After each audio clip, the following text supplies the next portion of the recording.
आदाब नाजरीन, इस्तकबाल है आप सभी का मुल्क की बात में। मैं हूं आपके साथ पिंकी सहगल। खबरें शुरू करने से पहले एक नजर सुर्खियों पर। हिजबुल्लाह ने इजराइल पर किया अब तक का सबसे बड़ा हमला। 100 से ज्यादा रॉकेटों की बारिश कर इजराइल को दहलाया। गुस्ताखे रसूल पर मरकजी हुकूमत मेहरबान, एहतजाज करने पर मुसलमानों को किया जा रहा गिरफ्तार। AIMIM के सदर असदुद्दीन ओवैसी का बड़ा बयान, कहा मुसलमानों की जायदादों को छीनने की हो रही कोशिश। उत्तराखंड में UCC नाफिज करने की तैयारी, कमेटी ने 500 पन्नों की रिपोर्ट को दी हतमी शक्ल। गैर मुस्लिम इलाके में भीख मांगना मुस्लिम शख्स को पड़ा भारी, पीट कर बुजुर्ग शख्स को किया अधमरा। सपा MP रुचि वीरा ने नरसिंहानंद के बयान को बताया गलत, कहा यति नरसिंहानंद पर होना चाहिए गद्दारी का मुकदमा। जम्मू कश्मीर में नेशनल कॉन्फ्रेंस को मिले सबसे ज्यादा वोट, फारूक अब्दुल्ला ने कहा उमर अब्दुल्ला हो सकते हैं CM। जम्मू कश्मीर में आपका खुला खाता, डोडा सीट से महराज मलिक ने मारी बाजी। पाकिस्तान जाएंगे वजीर खारजा S जयशंकर, 9 साल बाद किसी हिंदुस्तानी का पाकिस्तानी दौरा।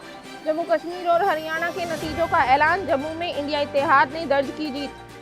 अपनी जालिमाना कार्रवाइयों और कातिलाना हरकतों पर दुनिया भर से तनकीद का सामना कर रहा नेतन्याहू और इजराइल किसी सूरत अपने इस जुल्म को थमने नहीं दे रहा है और लगातार फिलिस्तीन, लेबनान, यमन और सीरिया में हमले कर अपनी झूठी ताकत का मुजाहिरा करते हुए मासूमों का खून बहा रहा है। लेकिन हिजबुल्लाह भी अपने कई कमांडरों को खोने के बावजूद इजराइल को कड़ा मुकाबला दे रहा है और इजराइल के जुर्मों का बदला ले रहा है। आज भी हिजबुल्लाह के लड़ाकों ने इजराइल के कई शहरों में 100 से ज्यादा रॉकेट दागे, जिससे इजराइल में बड़ी तबाही मची हुई है। इजराइल जिसने एक दो नहीं बल्कि 4 मुल्कों में जमकर तबाही मचाई है और ये सिलसिला अभी भी लगातार जारी है और रुकने का नाम नहीं ले रहा है। लेकिन अब हिजबुल्लाह और दूसरे रेजिस्टेंस के लड़ाकों ने उसके इन हमलों की रफ्तार को धीमा कर दिया है और अब दिन ब दिन इजराइल अपने जुर्मों का हिसाब देते हुए धीरे धीरे रेजिस्टेंस के लड़ाकों के सामने अपनी हार तस्लीम कर रहा है। अल जजीरा के मुताबिक हमास के अल कस्साम ब्रिगेड के साथ गजा में जारी जमीनी झड़पों में कई इजरायली फौजियों ने अपनी जान गंवा दी है। उधर लेबनान में भी जमीनी कार्रवाइयों में नाकाम रहे इजरायली फौजी एक एक करके अपने साथी खो रहे हैं। हिजबुल्लाह के आज के हमलों ने इजराइल में भारी तबाही मचाई है। द टाइम्स ऑफ इजराइल के मुताबिक हिजबुल्लाह ने इजराइल के कई शहरों पर रॉकेटों की बारिश की, जिसमें कई लोग जख्मी हुए हैं। इजरायली मीडिया के मुताबिक जंग की शुरुआत के बाद से यानी कि 7 अक्टूबर 2023 के बाद से जारी लेबनान के हमलों में ये अब तक का सबसे बड़ा हमला था, जिसने सबसे ज्यादा नुकसान मकबूजा फिलिस्तीन के हाइफा शहर में किया है। आधे घंटे के अंदर अंदर हिजबुल्लाह ने इजराइल पर 2 बड़े हमले करते हुए उस पर 100 से ज्यादा रॉकेट बरसाए और इजराइल को उसके किए गए हमलों का आईना दिखाया। वहीं इन हमलों के बीच हिजबुल्लाह के एक्टिंग लीडर नईम कासिम ने इजराइल को फिर बड़ी चेतावनी देते हुए उसे चैलेंज किया है। द गार्डियन की खबर के मुताबिक हिजबुल्लाह के डिप्टी लीडर नईम कासिम ने कहा कि लेबनान में इजराइल का जमीनी मिशन नाकाम रहा है। इस ग्रुप की अस्करी सलाहियतें बरकरार हैं। ये अहद करते हुए कि उसके हमले शुमाली इजराइल में ज्यादा से ज्यादा लोगों को उनके घरों से निकालने पर मजबूर कर देंगे।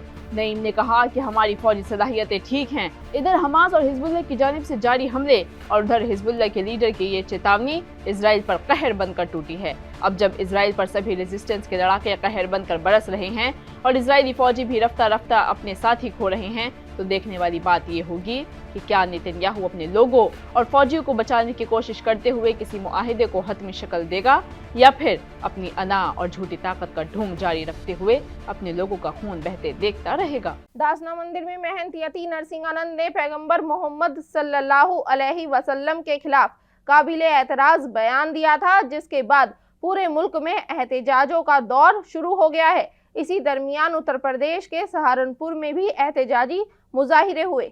बता दें कि इस दौरान शेखपुरा थाने पर पथराव हुआ, जिसके बाद पुलिस ने कई लोगों के खिलाफ मुकदमा दर्ज किया। अब पुलिस ने इस मामले में 13 लोगों को गिरफ्तार किया है। सहारनपुर के SP अभिमन्यु मांगलिक ने बताया कि शेखपुरा चौकी पर पथराव मामले में इंडियन पेनल कोड यानी कि BNS की मुख्तलिफ दफात के तहत 20 नामजद लोगों के खिलाफ मुकदमा दर्ज कर लिया गया है। बता दें कि इन 20 अफराद में से 13 मुलजिमों को इतवार के रोज गिरफ्तार कर लिया गया था। पुलिस टीमें तश्कील दी गई हैं और दूसरे लोगों को पकड़ने की कोशिशें जारी हैं। मालूमात के मुताबिक बता दें कि इतवार के दिन मुस्लिम बिरादरी के लोग शेखपुरा कदीम चौकी पर मेमोरेंडम देने पहुंचे थे। तभी भीड़ में शामिल कुछ लोगों ने गुस्से में पुलिस चौकी पर पथराव कर दिया। पुलिस ने पथराव करने वाले लोगों पर लाठीचार्ज किया और उन्हें वहां से तितर बितर कर दिया, जिसके बाद जिले में हाई अलर्ट कर दिया गया है और जगह जगह पर पुलिस की भारी नफरी तैनात कर दी गई है।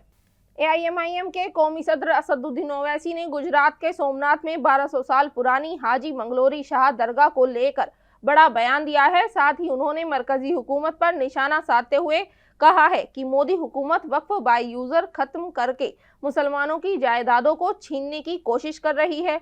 इसके अलावा उन्होंने और क्या कुछ कहा, सुनिए। ये 1200 साल पुरानी दरगाह है और वहां पर हजरत माई पीर की मस्जिद है।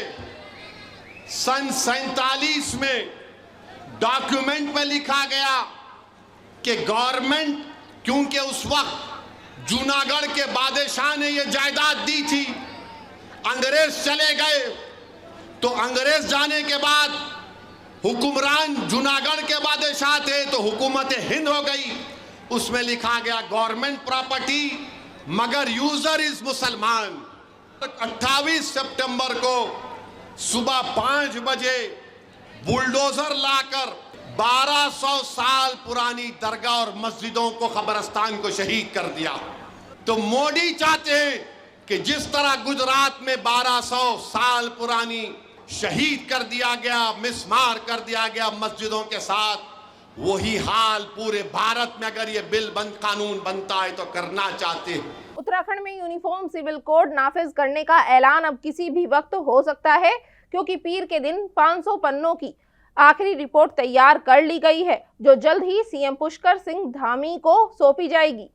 मालूमात के मुताबिक आपको बताते चलें कि ये रिपोर्ट 7 से 10 दिनों के अंदर वजीर ममलिकत को पेश की जाएगी, जिससे रियासत में यूसीसी के निफाज के अमल को तेज किया जाएगा। वजीर आला पुष्कर सिंह धामी ने पहले ही ऐलान किया था कि 9 नवंबर, जो कि उत्तराखंड का यौम तासीस भी है, यूसीसी के इंदराज की आखिरी तारीख भी होनी चाहिए। अगर इसे लागू किया जाता है तो उत्तराखंड यकसा सिविल कोड को नाफिज करने वाली मुल्क की पहली रियासत बन जाएगी। इस कमेटी की सरबराही साबिक चीफ सेक्रेटरी शत्रुघ्न सिंह कर रहे हैं और ये कमेटी गुज़िश्ता चंद महीनों से यूसीसी के कवायद और ज़वाबित की तैयारी पर काम कर रही थी। पीर के रोज़ बीजापुर स्टेट गेस्ट हाउस में कमेटी की आखिरी मीटिंग का इनेकाद किया गया, जिसमें यूसीसी के लिए तजवीज़ करदा ड्राफ्ट रिपोर्ट पर हतमी मंजूरी दी गई। बता दें कि मुस्लिम मजहब में निकाह, तलाक, खानदानी जायदाद की तकसीम जैसी चीज़ों का इंतजाम मुस्लिम पर्सनल लॉ यानी कि शरीयत के तहत इतलाक एक्ट 1937 के तहत किया जाता था। अब यूसीसी में शरीयत की तमाम चीज़ें बदल दी गई हैं। यूपी के अमेठी की एक वीडियो सोशल मीडिया पर काफी तेजी से वायरल हो रही है। इस वीडियो में एक शख्स मुस्लिम बुजुर्ग की पिटाई करता नजर आ रहा है।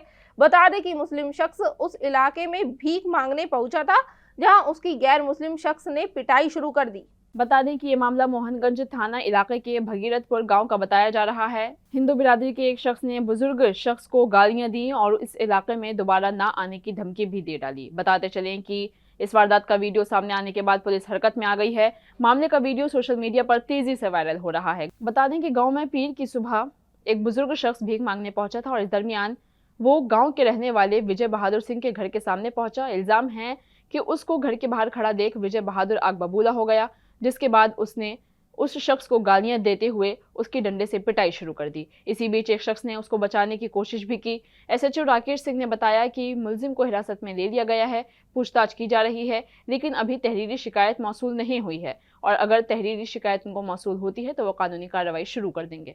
यति नरसिंहानंद के भड़काऊ बयान को लेकर मुरादाबाद की एमपी रुचि वीरा ने बयान दिया है, जिसमें उन्होंने डासना मंदिर के संत यति नरसिंहानंद के बयान को पूरी तरह से गलत बताया है।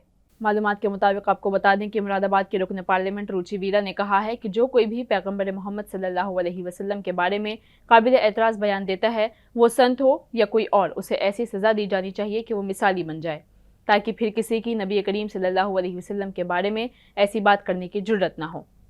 इसलिए ज़रूरी है कि यति नरसिंहानंद को सख्त सबक दिया जाए, जिसने पैगंबर मोहम्मद सल्लल्लाहु अलैहि वसल्लम के बारे में तबसरे किए थे और साथ ही उन्होंने महंत के खिलाफ गद्दारी का मुकदमा दर्ज करने का मुतालबा किया है। यह मुतालबा करते हुए उन्होंने जिला मजिस्ट्रेट को एक मेमोरेंडम भी सौंपा है। एमपी रुचि वीरा मुस्लिम कम्युनिटी के लोग शहर के इमाम मासूम अली आज़ाद के साथ जमा हुए। रुकन पार्लियामेंट रुचि वीरा ने कहा कि नरसिंहानंद ने खुदा के पैगंबर हज़रत मोहम्मद सल्लल्लाहु अलैहि वसल्लम के बारे में नाजीबा अल्फाजों का इस्तेमाल किया है। इसकी वजह से पूरी दुनिया में वासुदेव कुटुंबकम का पैगाम देने वाले हिंदुस्तान की छवि को दागदार किया गया है। उन्होंने कहा कि इस बयान से मुल्क की बैनुल मज़ाहिब हम आहंगी और गंगा जमनी सकाफत को तो ठेस पहुंची ही है, लेकिन इससे शदीद चोट मुसलमानों को पहुंची है। इलेक्शन कमीशन ने आज जम्मू कश्मीर की 90 सीटों पर नतीजों का ऐलान किया है और नेशनल कॉन्फ्रेंस सबसे बड़ी पार्टी के तौर पर सामने आई है। इस बीच नेशनल कॉन्फ्रेंस के चीफ और साबिक सीएम फारूक अब्दुल्ला ने एक बड़ा बयान देते हुए साफ शब्दों में कहा है कि जम्मू कश्मीर के लिए रियासत का दर्जा बहाल होना बहुत ज़रूरी है। मुझे उम्मीद है कि इंडिया गठबंधन हमारे साथ इसके लिए बराबर की जंग लड़ेगा ताकि जल्द से जल्द यहाँ के लोगों को रियासत का दर्जा मिले। इसके अलावा उन्होंने और क्या कुछ कहा, सुनिए। लोगों ने यह साबित कर दिया है कि जो इन्होंने इक़दाम 5 अगस्त को किए थे वो लोगों को मंजूर नहीं है। यहाँ पे जो बेकारी है उस बेकारी को दूर करना है, बेरोजगारी को दूर करना है, यहाँ पे जो महंगाई है उसकी तरफ देखना है, जो ड्रग मैनेस है जो इस रियासत खा रहा है उस ड्रग मैनेस को ख़त्म करना है। तो मैं सबका शुक्रगुजार कि लोगों ने इलेक्शन में हिस्सा लिया और बड़ी आज़ादी से लिया। उमर अब्दुल्ला बनेगा चीफ मिनिस्टर। जम्मू कश्मीर में असेंबली इंतखाबात के नतीजों के बीच 2 बड़े उलटफेर देखने को मिले हैं। एक तो आम आदमी पार्टी का जम्मू कश्मीर में खाता खुल गया है, दूसरा जम्मू की डोडा सीट पर पार्टी के उम्मीदवार महराज मलिक ने जीत दर्ज की और बीजेपी उम्मीदवार को 4770 वोटों से हराया है। डोडा सीट से आम आदमी पार्टी के उम्मीदवार महराज मलिक ने बीजेपी के गजय सिंह राणा को तकरीबन 5000 वोटों के फर्क से शिकस्त दी है। जम्मू कश्मीर में एक सीट हासिल करके आम आदमी पार्टी बहुत पुरजोश है क्योंकि ये पार्टी के लिए एक बड़ा इलेक्शन है। ये एक कामयाबी है। आम आदमी पार्टी के एमपी संजय सिंह ने खुशी का इजहार करते हुए सभी को मुबारकबाद दी है और डोडा सीट के लोगों को भी मुबारकबाद पेश की है। आम आदमी पार्टी के कौमी कन्वीनर अरविंद केजरीवाल ने इस जीत पर खुशी का इजहार किया। उन्होंने ट्विटर पर लिखा, डोडा से आम आदमी पार्टी के उम्मीदवार महराज मलिक को बीजेपी को शिकस्त देकर शानदार जीत के लिए बहुत बहुत मुबारकबाद। आपने बहुत अच्छे तरीके से इलेक्शन लड़ा। 5वीं रियासत में एमएलए बनने पर पूरी आम आदमी पार्टी को मुबारकबाद। आम आदमी पार्टी लीडर गोपाल राय ने कहा कि ये पूरे मुल्क में आम आदमी पार्टी के लिए जोशो खरोश की बात है। ये भी कहा कि डोडा सीट से भाई महराज मलिक की तारीखी जीत कश्मीर को दिली मुबारकबाद। इस वक्त झारखंड इंतखाबात की कमान मरकजी वजीर शिवराज सिंह चौहान के हाथों में है और वो मुसलसल इंतखाबी मुहिम चला रहे हैं और हेमंत हुकूमत पर हमला भी कर रहे हैं। इसी कड़ी में उन्होंने झारखंड की जमीन से बड़ा ऐलान किया है। शिवराज सिंह चौहान ने मीडिया से बात करते हुए कहा कि बीजेपी का तफसीली मंशूर आने वाला है, लेकिन ये इलेक्शन किसी को वजीर आला बनाने के लिए नहीं है। ये रोटी, बेटी और मिट्टी के तहफ़्फ़ुज़ का इंतखाब है। ये हमारा अज़्म है कि हम उनकी हिफाजत करें। यहाँ की आबादी बांग्लादेशी दरअंदाजों की वजह से है। संथल परगना में कबायली आबादी 44% से ज़्यादा थी, वो कम होकर 28% रह गई है। बाकी आबादी को देखें तो बाकी आबादी भी दरअंदाजी की वजह से मुसलसल कम हो रही है। मरकजी वजीर ने मजीद कहा कि दरअंदाजी तेजी से जारी है क्योंकि वोट बैंक के लालच में हेमंत सोरेन की हुकूमत दरअंदाजों को रियासत में दाखिल होने की इजाजत दे रही है, उनके आधार कार्ड बनवा रही है, उनके नाम वोटर लिस्ट में लिखे जा रहे हैं। यह खतरा इतना बड़ा है कि वो आकर हमारी जमीनों पर कब्जा कर लेते हैं और यही नहीं, कबायली बेटियों की शादियां करते हैं और बेटियों को टुकड़े टुकड़े करके फेंक देते हैं। और मिट्टी की हिफाजत करना हमारा अज़्म है, इसीलिए हम झारखंड में एनआरसी नाफिज करेंगे और दरअंदाजों को चुन चुन कर बाहर निकालेंगे। ये हमारा अज़्म है। बहुत से दरअंदाज बांग्लादेश से झारखंड में दाखिल होते हैं और बाद में वो पार्टी का वोट बैंक बन जाते हैं। अब मरकजी वजीर शिवराज सिंह चौहान इसी रुझान को रोकने की बात कर रहे हैं। हरियाणा में बीजेपी ने हैट्रिक लगा दी है। ये अपने आप में एक रिकॉर्ड है क्योंकि हरियाणा में कभी भी कोई पार्टी लगातार तीसरी बार इलेक्शन नहीं जीती है। इतना ही नहीं, हरियाणा की तारीख में बीजेपी पर ये अब तक की सबसे बेहतरीन परफॉर्मेंस है। बीजेपी इससे पहले कभी भी 50 के आंकड़े को छू नहीं सकी है। वहीं हरियाणा में बीजेपी की हैट्रिक की एक वजह सीएम बदलने का फॉर्मूला भी माना जा रहा है। उधर जम्मू कश्मीर में भी असेंबली इलेक्शन में नेशनल कॉन्फ्रेंस और कांग्रेस इत्तेहाद को जीत मिली है। बीजेपी इनके आगे नहीं टिक पाई और उसकी करारी हार हुई है।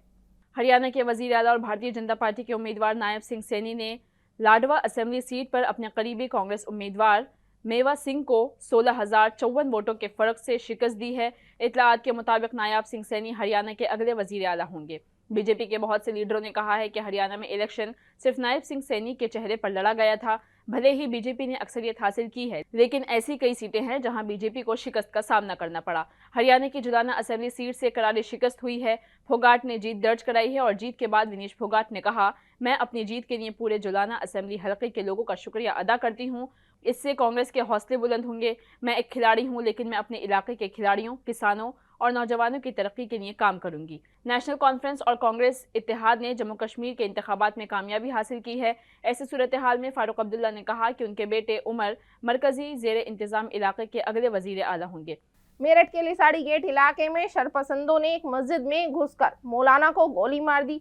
बताया गया है कि मौलाना सुबह बच्चों की ऑनलाइन क्लास ले रहे थे, तभी बदमाश मस्जिद में घुस आए और गोली मार दी। इसके बाद बदमाश तमंचा वहीं पर छोड़कर फरार हो गए। बता दें कि मौलाना को अस्पताल में दाखिल कराया गया है। इत्तला मिलते ही मेरठ पुलिस भी मौके पर पहुंची। हादसे के बाद इलाके में खौफ और हिरास की सूरत हाल बनी हुई है। बताते चलें कि मरलीपुर के रहने वाले मौलाना नईम थाना लिसाड़ी गेट इलाके के शहजाद कॉलोनी की कासमी मस्जिद में इमाम हैं। बताया गया कि हफ्ते की रात सरताज नामी जहनी मरीज नौजवान इलाज के लिए मौलाना के पास आया था। सरताज ने अपनी कमजोर याददाश्त का इलाज करने को कहा था और इल्जाम है कि मौलाना ने इलाज से इनकार कर दिया। मौलाना ने सरताज को डॉक्टर के पास जाने को कहा था, जिसके बाद सरताज ने मौलाना को धमकियां देनी शुरू कर दी। मौलाना ने उसे तसल्ली दी और वापस घर भेज दिया था। इसके बाद जब अगली सुबह मौलाना नईम कासमी मस्जिद में बच्चों की ऑनलाइन क्लास ले रहे थे कि इसी दौरान सरताज पिस्तौल लेकर मस्जिद में दाखिल हुआ और मौलाना के सर पर गोली मार दी। गोली लगने से मौलाना जमीन पर गिर पड़े। गोली की आवाज सुनकर आसपास के लोग भागे तो सरताज ने पिस्तौल वहीं फेंक दी और मौके से फरार हो गया। आसपास के लोगों ने मौलाना को अस्पताल में दाखिल कराया, जहां उनका इलाज जारी है। हर साल की तरह इस साल भी लखनऊ में सबसे बड़ा बिजनेस मेला यानी कि मोहम्मदी बिजनेस एक्सपो लगने जा रहा है, जिसमें न सिर्फ रियासत से बल्कि मुल्क भर से लोग बड़ी तादाद में शिरकत करेंगे। बता दें कि ऑर्गेनाइजर हामिद हुसैन के ज़ेरे एहतमाम लखनऊ के शाह नजफ इमाम बारगाह के सहन में इस बिजनेस एक्सपो का इनेकाद 26-27 अक्टूबर को किया जाएगा, जिसमें न सिर्फ इलाकाई और रियासती लोग बल्कि मुल्क भर से ताल्लुक़ रखने वाले छोटे बिजनेस होल्डर शिरकत करेंगे। बता दें कि इस एक्सपो में इलेक्ट्रॉनिक्स, फर्नीचर, घरेलू सामान, किचन के लवाजमात, हार्डवेयर, फूड स्टॉल, दस्तकारी, गारमेंट्स, टूर एंड ट्रैवल्स के कई स्टॉल मौजूद रहेंगे और इस एक्सपो का मकसद उन लोगों को एक प्लेटफॉर्म मुहैया कराना है जो घर बैठे अपने छोटे बिजनेस को ऑनलाइन प्रमोट करते हैं और ऑनलाइन अपना सामान बेचते हैं। इस प्लेटफॉर्म के जरिए छोटी ब्रांड्स को एक पहचान देने का काम जारी है और उनके सामान को एक बड़ी तादाद के लोगों तक रसाई का काम भी इस एक्सपो और मेले के जरिए किया जा रहा है। इस एक्सपो के ऑर्गेनाइजर्स का मकसद ये है कि छोटी ब्रांड्स को एक पहचान देकर लोगों तक उनकी रसाई बढ़ाएं, ताकि लोग ऑनलाइन उनसे खरीदारी करके उनकी ब्रांड को बढ़ा सकें और उस तरह उन ब्रांड के मालिकों की हौसला अफजाई कर सकें। तो ये बिजनेस एक्सपो उन लोगों के लिए एक अहम प्लेटफॉर्म है और आने वाली 26-27 तारीख उन लोगों के लिए एक सुनहरा मौका है जो अपने छोटे बिजनेस और छोटी ब्रांड को प्रमोट करना चाहते हैं और अपने कारोबार और काम को एक बड़े मजमे तक पहुंचाना चाहते हैं। पाकिस्तान ने आने वाले एचसीओ के सरबराही इजलास के मौके पर हिंदुस्तान के साथ दो तरफा बातचीत के इम्कानात को मुस्तरद कर दिया है। वजीर खारजा एस जयशंकर इस इजलास में हिंदुस्तान की नुमाइंदगी के लिए पाकिस्तान का दौरा करेंगे। हुकूमत हिंद का एक वफ्द इस्लामाबाद जाएगा। वजीर खारजा एस जयशंकर ने कुछ दिन पहले कहा था कि उनका आइंदा पाकिस्तानी दौरा एक कसीर जहती प्रोग्राम के लिए होगा, दो तरफा बातचीत के लिए नहीं।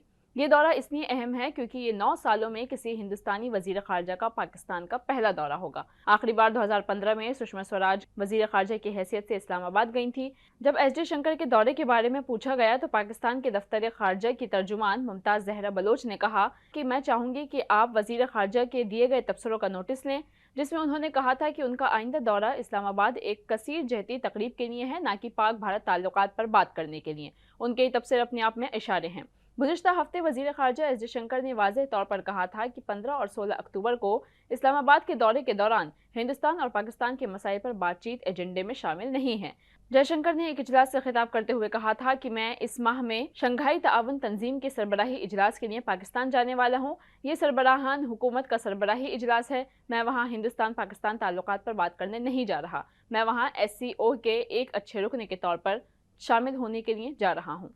नाजरीन, मुल्क की बात में आज के लिए बस इतना ही। मुझे दीजिए इजाजत। आदाब।